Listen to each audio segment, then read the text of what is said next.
Power star Pawan Kalyan cinema Komaram పులితో తెలుగు తెరకి పరిచయమైన నికిషా పటేల్ గుర్తుందా? పులి సినిమా పెద్ద డిజాస్టర్ అవడంతో ఆమె ఆ తర్వాత కనబడకుండా పోయింది. 1-2 సినిమాలు చేసినా పెద్దగా పేరు సంపాదించుకోలేదు.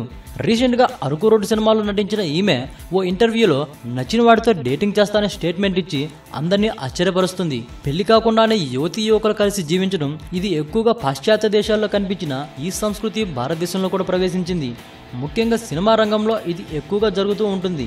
తారలు సహజీవనం చేస్తుంటారు. తలేవాన్తో తమిళ ప్రేక్షకుల పరిచయమైన నికిషా ఈ వ్యాఖ్యలు చేసి తనకు నచ్చిన వాడి కోసం ఎదురు చూస్తున్నానని కూడా చెప్పింది. అంతేకాదు చాలా అవకాశాలు వచ్చినా తాను నటించలేదని, చాలా గ్యాప్ తర్వాత ఇప్పుడు నటిస్తున్నట్లు పేర్కొంది. భార్యాభర్తలుగా జీవించేందుకు పెళ్లి బంధం అక్కర్లేదని, పెళ్లితో ప్రతి ఒక్కరూ సంతోషంగా ఉన్నారని నమ్మకం లేదని పేర్కొంది. తనకు నచ్చిన వ్యక్తితో సహజీవనం చేస్తానని నికిషా పేర్కొంది.